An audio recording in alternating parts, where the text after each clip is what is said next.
나무. 스터디하고. 이게 내가 저번에 AI를 이용하는 거를 했다고 그랬잖아. 네. 그때는 내가 뭔가 이렇게 내용을 정리하고 AI가 한 걸 딱 썼어. 근데 지금은 내가 정리하고 AI가 얘기하고 이걸 통합적으로 내가 정리를 하는 거야. 그러니까 내가 AI를 쓰는 게 성장하는 게 느껴져. 이걸 하면서 이용하는 방식을 내가 알게 되는 것 같아. 그래서 오, 이런 식으로 이용하는 거구나를 깨닫게 된 게 이번 남은 것 같아. 네. 그래서 그거를 다 올릴 예정이야. 내 처음 아이디어, 그 다음에 챗 GPT, 그리고 내가 마지막 총 정리한 거. 올리세요. 이런 식으로 해서 올릴 예정이야. 좋아요. 응. 네. 엄마 두 개 하고 있네, 스터디. AI 스터디도 하고. 나무에 대해서 생각을 했는데, 처음에는 이제 그냥 형태에 대해서 생각을 했었고, 그거 이제 여러 가지 생각이 이제 했던 것 같아. 나무, 한계가 있는 존재의 성장. 나무는 스스로 움직이지 못한다. 누군가 심어준 곳, 바람이 보내준 곳에 자리를 잡는다. 전신마비 상태의 사람이 떠오른다. 외부로의 자유는 없지만 생명을 유지하며 스스로 생각하고 정신작용을 하는 것처럼 나무도 그의 내부에서 생물학적인 반응을 끝없이 하면서 생존하고 성장한다. 나무는 환경이 극한으로 어려워지면 피었던 꽃을 떨어뜨리고 무성하게 가꿨던 나뭇집을 다 버린다. 그가 생존하기 힘든 계절이 오면 그가 가꾸고 만들어왔던 성장의 증거를 모두 버린다. 오로지 그의 내면만을 지키며 얼어붙는 계절을 버틴다. 생존과 성장을 위한 과정은 그렇게 자신이 이전에 만든 모든 걸 버리고 얻는 거다. 자신의 성과를 버리는 용기, 비움의 과정을 통해 나무는 성장을 한다. 뿌리는 땅속이라는 보이지 않는 세계에 존재한다. 땅속에서 나무의 생명은 시작된다. 가장 중요하고 소중한 생명의 핵심은 숨겨져 있다. 인간의 내면도 그렇게 숨겨져 눈에 잘 보이지 않는다. 나무는 흙이라는 세상을 깨고 다음 세상으로 성장하는 존재이다. 다른 세상을 향해 가지만 자기가 출발한 곳에 뿌리를 둔 멋진 존재이다. 그래서 뿌리의 모습과 가지의 모습은 닮아 있다. 나무는 그가 존재하는 세상인 흙을 파괴하지 않는다. 나무는 흙의 틈을 비집고 나온다. 하나의 세상을 파괴하지 않고 다른 세상을 향해 간다. 흙이라는 세상에서 공기라는 세상으로 나아가서 더욱 직접적으로 바람을 느끼고 비와 눈을 맞으며 조금 더 자유로워지고 더 많은 경험을 하며 나무의 세상은 넓어진다.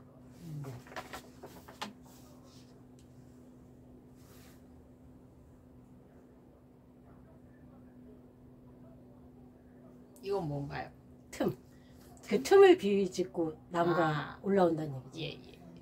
예. 저 틈을 발견하는 순간 너무 좋았던 거야. 그러니까 뭔가 알을 깬다고 얘기를 했잖아. 맞아.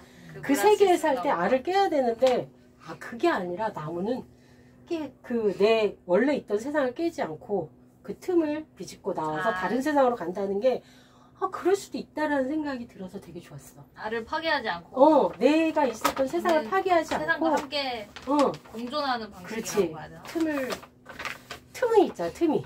틈을 비집고 나와서 다른 걸 형성하는 게 너무 멋있었어. 엄마는 항상 그 얘기 많이 했거든. 뭔가 식물들이 아스팔트나 이런 데서 자라는 거, 그런 거에 인상을 가지고 있어. 맞아. 되게 좋아해, 그래서. 그런 거에 대해서.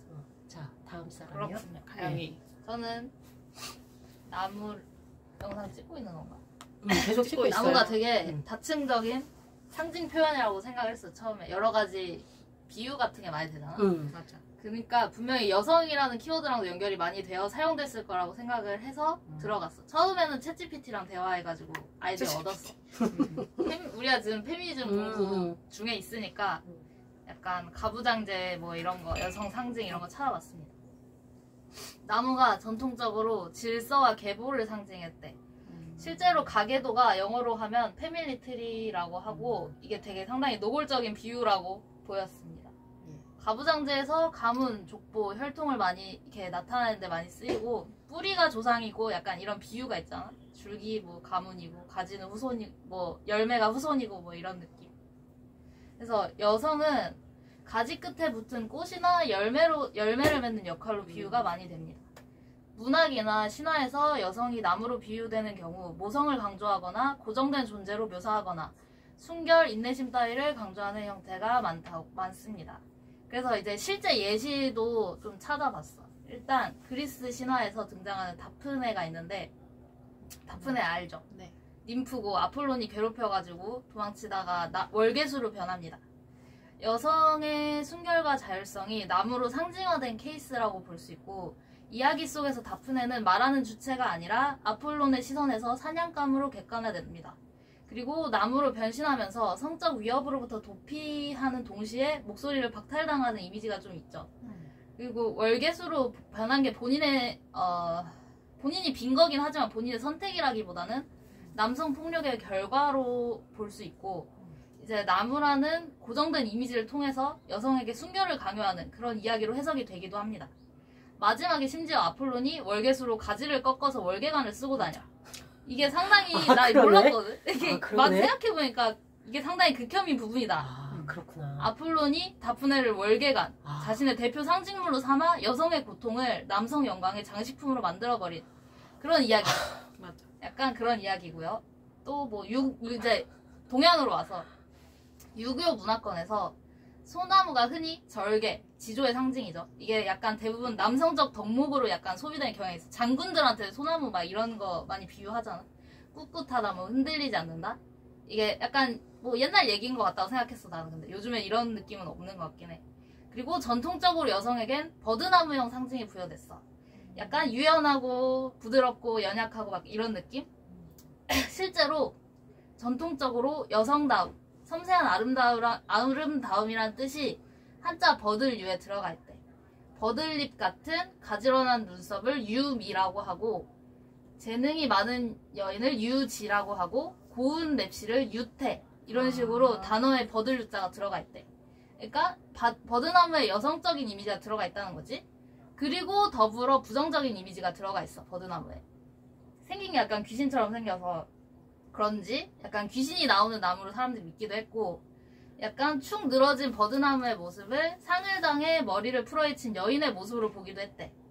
그래서 버드나무를 집안에 심으면 불행한 일이 생긴다는 이야기도 있었다고 합니다. 자식을 못 가진 집 안에서도 버드나무를 씹으면 안 된다는 속설이 있었다고 해요. 약간 이게 이야기가 있어. 옛날에 어떤 남봉꾼이 술을 마시다가 냇가에서 목욕하는 처녀를 보고 그 사람을 덮쳤어. 그리고 밤새 난리를 쳤는데 아침에 정신을 차리고 보니까 그 버드나무가 버드나무였어. 귀신같이 생긴 여자가 아니라. 근데 그 남자가 이제 남자 구실을 못하게 돼가지고 자식을 이제 못 낳게 됐어. 막 그래가지고 그런 속설이 생긴 거래. 그러니까 조사하면서 내가 생각한 건, 이런 부정적인 이미지를, 여성적인 이미지를 가지고 있는 버드나무랑 연결시킨 것 자체가 굉장히 전형적인 여성 혐오적 맥락이지 않나 생각을 했어. 그냥 전형적이야. 맞아. 여성을 특징하는 것을 부정적으로 보는 거. 그래서 뭐 그랬습니다. 저는 그렇게 생각했어요. 그리고 이제 마지막으로 한국 작품 속에, 한국 작품으로 들어왔어. 한강 작품이야. 약간 다프네를 연상시키는 작품이 있었는데, 이게 한강의 채식주의자. 두 분 다 안 읽었죠? 안 읽었어요. 뭐 크게 중요하진 않습니다. 소설 속 주인공 영애가, 근데 스포가 있을 수 있어요. 소설 속 주인공 영애가 어느 날부터 고기를 거부하다가 최종적으로 나무가 되고 싶다는 욕망을 드러내고, 실제로 마지막에 나무 불꽃이라는 마지막 편에서 나무의 변신 이미지가 명시적으로 등장한다고 해요. 채식주의자 속에서. 그래서 이제 평범하게 살던 여성의 신체와 자아가 식물, 나무적으로 옮겨가는 이 작품의 묘사는 상징적이고 도발적이라고 해석할 수 있습니다. 다프네와 마찬가지로 여성성이 자연과 식물하고 연결되는 전통적 은유가 1차적으로 드러나는데, 채식주의자에서는 자연 식물이 단순히 수동적 희생적 상징 이상으로 욕망하고 변신하려는 좀 주체적인 이미지로 드러나는 게 차이가 있는 거지. 다프네처럼 남성성에 의해 희생되는 여성에서 내가 선택한 거? 예, 그치는 게 아니라 오히려 그거를 깨고 나가기 위해서 자기 변화를 추구하는 거지. 그게 맞습니다. 그래서 영애가 나무가 되고자 하는 욕망은 기존 가부장적 체계가 영애의 몸과 욕망을 규율한다고 볼 때 그 규율로부터 벗어나고자 하는 욕망과 동일한 것을 해석할 수 있어요. 그렇습니다. 영애의 식물화 과정, 나무화 과정은 음식 섭취를 거부함으로써 이루어졌는데, 문학이나 예술에서 여성의 자살은 보통 심약하거나 순진한 여성 정신을 부각하는 소재로 흔히 쓰여왔으나 현대 여성 문학에선 이를 여성의 강한 반항 또는 투쟁심, 주체적 열망을 보여주는 사건으로 자주 묘사한대. 채식주의자도 마찬가지로 거식증을 통해서 끈질기게 밀어붙여지는 영예의 죽음 충동을 보여주면서 다른 삶에 대한 강렬한 열망과 이를 이루기 위해 분투하는 절박한 움직임을 동시에 보여줍니다. 내가 이제 이거 하면서 논문을 하나 읽었어. 탈주와 저항, 한강의 채식주의자에 나타난 여성의 되기, 이런 논문을 봤는데 약간 분석이 흥미로워서 이거 짧게 가져왔어. 이제 영애가 말하자면 거식증을 앓고 있는 건데, 거식증이 현실의 세계에서 10명 중에 8명 정도가 여성이 앓는 병이래. 남성보다 여성에게 훨씬 흔한 질병이고, 이게 외모적으로 압박을 받으니까 아무래도. 이 논문에서는 이렇게 얘기해. 거식증이 단순한 병리적 증상이 아닌 사실상 단식 투쟁의 성격을 띠고 있음을 말하고 있어. 그러니까 일부 페미니스트들이 이런 주장을 하는 거야. 여성 거식증 환자들이 충동적이고 비주체적일 것이라는 통념과는 달리 자신에 대한 굉장히 강한 이상을 가지고 있고 이를 추구하기 위해서 죽음마저 불사하는 여성들이라고 지적했어. 거식증은 주체성의 부재를 보여주는 것이 아닌 오히려 자아의 의지가 나타나는 반대 의지의 병이며 실제 자기 삶에 대한 기대와 주체적 열망을 가지는 여성들에게서 발병하는 경향을 보이는 거지. 우리가 생각하는 이미지와 좀 다르게. 그래서 페미니스트들은 거식증이 여성에게서 나타나는 절박한 열망과 필사적 투쟁의 몸부림임을 지적함과 동시에 이것이 여성의 주체성을 부정하며 새로운 삶을 제안하는 현실, 그러니까 현실이 여성들한테 그거 외에 다른 선택지를 주지 않으니까 비극적으로 뒤틀리고 굴절된 항의라는 사실을 직시해야 한다고 얘기합니다. 그래서 영애가 이러한 거식증에 대한 페미니즘적 해석을 그대로 보여주는 인물이라고 할 수 있습니다. 나무 불꽃이라는 말이지 사실 좀 형용 모순이잖아. 나무는 불꽃에 이렇게 타버리던데 채식주의자는 자기 스스로를 태우는 불꽃이어야만 비로소 다른 존재, 나무가 되는 것을 꿈꿀 수 있는 여성의 이야기인 거야. 채식주의자가. 나를 불태워야 내가 될 수 있는, 내가 원하는 내가 될 수 있는. 나를 없애야 내가 되는. 약간 그런 이야기. 여기까지 했어요. 예, 좋았습니다. 재밌는 공부. 저는 막 공부를 많이 했네. 엄청 심오하게 하진 않았어요. 저도 죄송합니다. 예. 얘만 심오하겠네. 페미니즘 들어가면 좀 그럴 수밖에 없어. 이야기가 많아지니까. 저는 이제 나무는 이제 유기물이잖아요. 예. 제가 이제 문화재 공부를 했기 때문에 그렇죠. 그걸 얘기할 수밖에 없어요. 아, 저는 무기물을 공부했던 사람이고 유기물은 재미도 없고 어렵다고 생각했어요. 근데 지금 이거 나무를 공부하면서 사진? 느낀 점이 있는데요. 예. 이건 나중에 설명할게요. 예. 이제 나무를 생각하니까 가장 먼저 생각한 건 흰개미였어요, 사실. 오, 왜냐면 흰개미.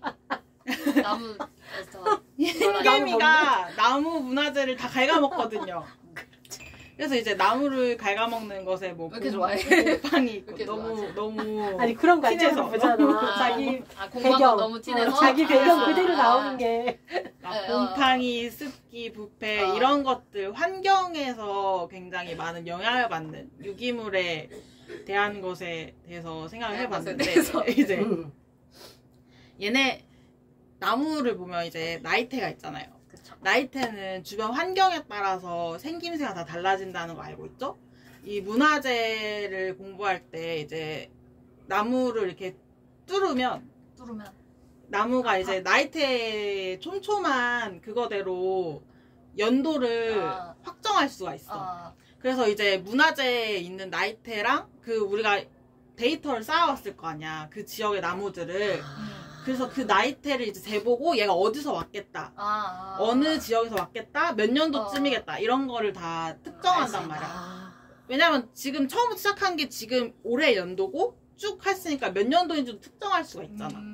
그러니까 나무는 이제 주변 환경과 어우러져서 자라는 유기체가 대부분 그렇지. 뭐 사람도 그럴 테니까. 예. 그래서 나는 유기체가 어렵다고 생각했거든. 왜냐면 주변 환경에 영향을 너무 많이 받으니까. 그렇지. 무기물은 고정돼 있는 느낌. 고정되어 있고 영향을 받더라도 겉부분만 받아. 겉에만 풍화되고 겉에만 변색되고 그래서 탑 같은 것도 그냥 겉부분만 살짝 긁어내면 어차피 그 전에 똑같은 탑의 모양이 되는 거야. 근데 나무는 속부터 썩어 들어가기 시작하는 거지. 흰개미도 속부터 갉아먹고 우리가 흰개미가 있는지도 몰랐는데 갑자기 기우뚱 쓰러지고 이러거든. 맞아. 개미 때문에 갉아먹어서. 그런 성질들 때문에 내가 얘 어려워했구나 이런 걸 이제 새삼 느끼게 됐어. 왜냐하면 이제 계속 변수가 많아. 생물은 변수가 많아서 생각해야 될 것도 많고 그렇단 말이야. 예를 들어서 나무에 이제 순환이라고 말하지.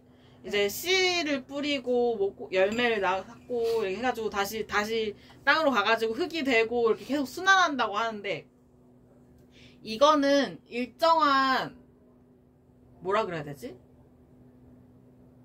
한붓 그리기 같이 일정한 변화라면 암석이나 돌이나 금속 같은 거는 그냥 성질 자체가 변해버리는 거거든? 그래서 같은 순환이라고 해도 얘가 다시 돌아간다고 말할 수 없어. 돌아갈 수가 없어. 나무랑은 좀 그 그림이 달라. 그래가지고 이제 내가 그래서 이제 문화재도 그런 생각을 하게 된 거야. 문화재를 이제 보수하면서 새로운 부재를 갈아 끼고 막 그러잖아. 이게 이제 그 역사가 이 문화재에 쌓인다는 생각을 하게 되는 거야. 나무가 주변 환경이랑 같이 소통을 한 것처럼 문화재도 그 역사에 따라서 부재를 가는 그 역사를 이제 쌓아가는 느낌인 거지. 그래서 살아있는 역사가 계속 담기는 거야. 보수하면서도. 그리고 이건 뭐냐면 이게 수관 깊이라고 나무가 자기들끼리 이제 섞이지 않으려고 이렇게 틈을 만드는 거야. 거리를 만드는 거야. 왜냐면 이렇게 섞이면 이제 빛도 제대로 못 받고 하니까 이제 나름의 거리두기를 하고 산다고 합니다. 여기까지. 예민하구나 아이들이. 그렇구나. 그 역사랑 같이 만들어지는 거면 우리 예전에 테세우스의 배인가? 뭐 배 있었잖아. 맞아. 이거 좀 아예 새로 바뀌는. 그것도 나름의 의미가 있는 거지. 예를 들어서 숭례문도 저번에 이제 불에 타가지고 근데 이제 새롭게 역사가 쌓였다고 말할 수 있는 게 뭐냐면 안료를 제작하는 방법도 다시 복원했고 이런 역사적 과정을 통해서 이제 과거의 것들을 다시 불러오는 계기가 됐다는 그런 의미들이 쌓인다는 거지. 그래서 유기물은 굉장히 어려워. 그렇게 생각하면 문화재라는 게 복원돼서 그 전의 것이 남아있지 않다고 하더라도 그건 역사 자체니까. 거기에 또 다른 역사가 쌓인 거지. 근데 아예 완전히 마루를 무너졌다가 다시 싸우면 그것도 역사인가? 그거를 이제 나름의 고증을 해가지고 하면 나름의 역사가 되지. 하긴 그것도 그게 의미가 있지. 고증을 하고 문헌 조사하고 이거는 다른 거니까. 그냥 막 쌓은 거랑은 다른 얘기니까. 지도 같아. 생긴 게. 이거 신기했어. 그럼. 다시 문화재 공부를 하는 느낌이었어요, 저는. 나무는 좀 어렵긴 했어. 나무가 너무 재미가 없는데 생각을 재밌게 해보고 싶으니까. 난 재밌긴 했어. 한참 동안은 그냥 나무 딱 기본 저기밖에 안 되는데 어느 순간 딱 나무에 대해서 나무가 인생 뭐 사람의 삶 막 이런 게 막 연결이 되니까 되게 재밌더라고. 이렇게도 되는구나. 이렇게도 생각을 할 수 있구나. 그래서 나 여기서 흙에서 공기로 가는 막 이런 걸 내가 쓰는 걸 보면서 여기 있잖아. 흙을 파괴하자. 나무는 흙의 틀 비집고 나온다. 하나의 흙이라는 세상에서 공기라는 세상으로 나아가며 이게 내가 쓰지 않는 문장과 언어야. 흙과 공기 이렇게 세상이 바뀐 과학을 배워서 이게 달라졌어.